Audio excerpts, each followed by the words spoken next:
কসবায় ধুন্ধুমার তথ্য অনুসন্ধানে কসবা কলেজে বিজেপি অবশেষে তথ্য অনুসন্ধানকারী দলকে ঢুকতে অনুমতি দেয় পুলিশ। আর এদিকে কসবা কলেজের বাইরে একেবারে ধুন্ধুমার পরিস্থিতি, বিজেপি কর্মীদের সঙ্গে ধস্তাধস্তি রাত জাগা অধিকার মঞ্চের সদস্যদের। হাতরাসের ঘটনার সময় কোথায় ছিল বিজেপির তদন্তকারী দল, এনে প্রশ্ন তুলে রাত জাগা অধিকার মঞ্চের সদস্যরা। আর আরেকদিকে অখিল ভারতীয় বিদ্যার্থী পরিষদের লালবাজার অভিযান, সেখানেও উত্তেজনা। দেখুন তিনটে ছবি একই সঙ্গে আপনাদের সামনে রাখছি। একদিকে কসবায় আইন কলেজের ভেতরে, সেখানে বিজেপির তথ্য অনুসন্ধান কমিটি তারা এই মুহূর্তে ভেতরে, আর ঠিক বাইরে তখন একেবারে ধুন্ধুমার পরিস্থিতি। বিজেপি হাতরাসের সময় কোথায় ছিল তাদের এই তথ্য অনুসন্ধানকারী দল, প্রশ্ন রাত জাগা অধিকার মঞ্চের সদস্যদের। আর এরই সঙ্গে দেখুন লালবাজার, সেখানকার ছবি আপনাদের সামনে রাখছি, কারণ সেখানে অখিল ভারতীয় বিদ্যার্থী পরিষদের লালবাজার অভিযান এবং তাকে কেন্দ্র করেও উত্তেজনা।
কথা বলবো, বিক্রম রয়েছে আমাদের সঙ্গে সরাসরি, আমাদের প্রতিনিধি কসবায় থেকে। বিক্রম, একদিকে তথ্য অনুসন্ধানকারী দল তারা পৌঁছে গিয়েছে কলেজের ভেতরে, আমরা দেখি যে একটা সময় বাধা পায় তারা, কিন্তু এখন তারা কলেজের ভেতরে, আর বাইরে তখন একেবারে ধুন্ধুমার একটা পরিস্থিতি। একেবারে একদিকে যখন এই কলেজের ভিতরে ফ্যাক্ট ফাইন্ডিং টিমকে প্রবেশ করতে দেওয়া হয়েছে বিজেপির, অপরদিকে বিজেপির যারা কর্মী সমর্থক এখানে ছিলেন তাদের সঙ্গে কিন্তু প্রবল বচসা বেঁধে যায়। যারা এখানে কিছুক্ষণ আগে থেকেই নাগরিক সমাজের লোকজন, অর্থাৎ যারা রাত দখলের লোকজন, তারা এখানে আন্দোলন করছিলেন, স্লোগানিং, পাল্টা স্লোগানিং, তারপরে কিন্তু হাতাহাতি এবং মারামারি তুমি দেখতে পাচ্ছ। এখনও একদিকে রয়েছেন বিজেপির কর্মীরা এবং অপরদিকে আমরা দেখতে পাচ্ছি যে রাত দখলের যারা কর্মীরা তারা সেখানে রয়েছেন।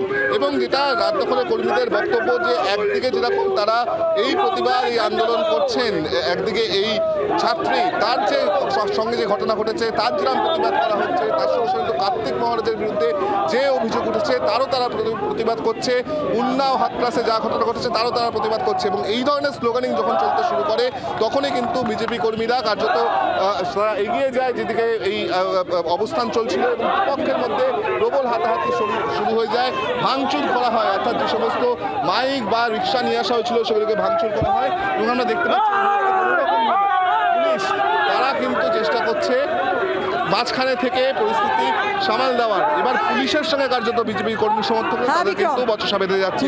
সব মিলিয়ে ধন্যবাদ বিক্রম।